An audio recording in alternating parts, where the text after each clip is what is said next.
everyone, this is Mike from Fight to Be Fit Health and Rehab. Today we're in our training dojo where we do martial arts and wrestling and other calisthenic based training.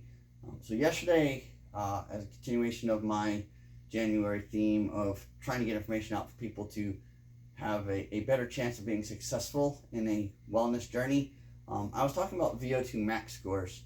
And today I'm going to talk about max heart rate and resting heart rate, and how some people monitoring the effect of exercise on their resting heart rate can actually be a better indication of their fitness than a VO2 max score.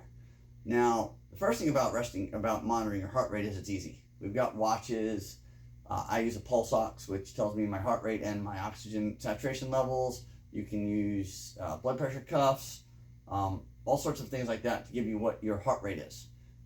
But you need some information you need to know. So the first thing is you need to know what your maximum heart rate target should be. A maximum heart rate's easy. It's literally 220 minus your age. So I'm going to be 50 this year. My max heart rate should be 170. Meaning that when I'm working out, when I'm putting my body under stress, I don't want my heart rate to go above 170. That would be bad. Okay. Next thing you need to know is your resting heart rate. To get your resting heart rate, you just got to take your heart rate. But you want to do it after you've been sitting for about 5 minutes. Just relax, sit down, do something, listen to music. You want to get your true resting heart rate. Once you've calmed down, found your zen place, take your heart rate, write down that number. Okay? Then we're going to work on our target heart rate. Our target heart rate is where we want our heart rate to be while we're exercising. Now, the easiest way to figure that out is to take your maximum heart rate and times it by your target heart rate, by where you want to be. So if you're trying to be in the 80% zone, you take your maximum heart rate, for me 170, and I times it by 0.8, which gives me 136. All right, cool. I want to get my heart rate in 136 zone. No, I don't. It's like, but Mike, you just said, yeah. So there's actually a more effective formula for doing this.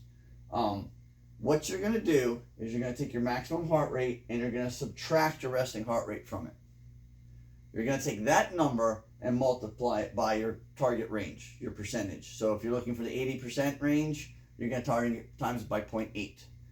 Once you have that number, you're going to add your resting heart rate back into it. And here's why this matters. My max heart rate is 170. My resting heart rate is 85.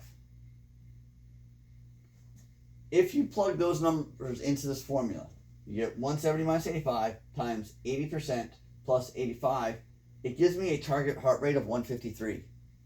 To get into the 80% range, I actually want to be up closer to 150 than 135. I could be working at 135 all day long, but I'm not actually in the zone that I'm trying to get into. I'm in a lower zone. That matters when you're trying to maximize what you're doing and get the most benefit from it.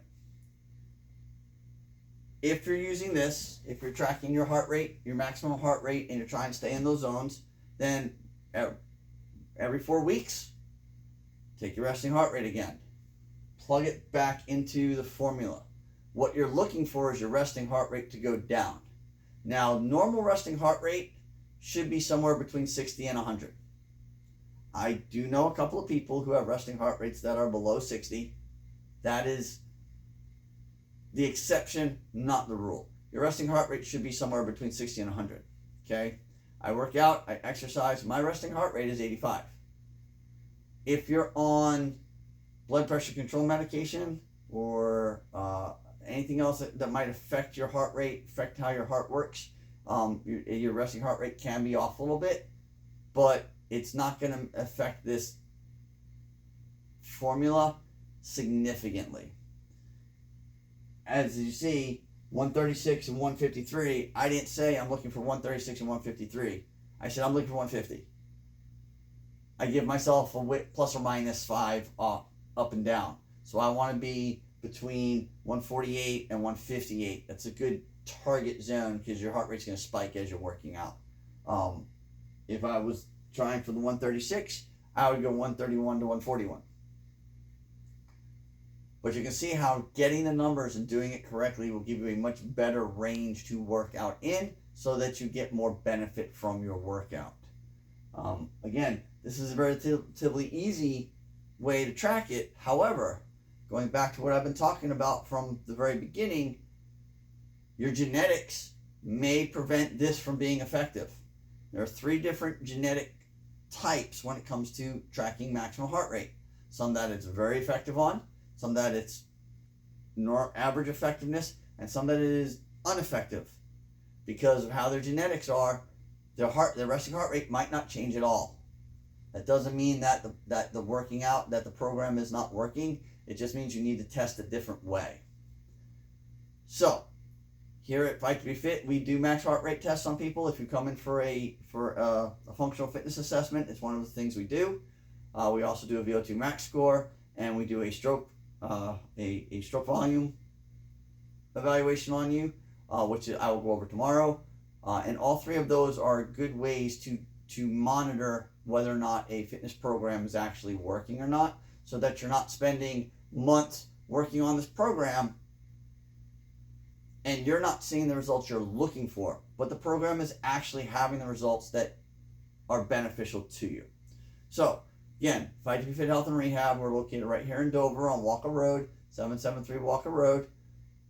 Our phone number, 302-359-1890. Website is fight2befittrainingandathletics.com. You can follow us on YouTube at Fight to Be Fit Health and Rehab. Tomorrow I'll go over stroke volume and how you figure that out and what that is. And then next week we're going to start talking about ways to prevent injury when you get to the gym, things to look for in yourself, and to make sure that you're actually able to continue that wellness journey without ending up sidelining yourself for an injury. All right? Again, Mike Meinhold, Fight to Be Fit Health and Rehab, 773 Walker Road, 302-359-1890, FightToBeFitTrainingAthletics.com. Take it easy, everybody.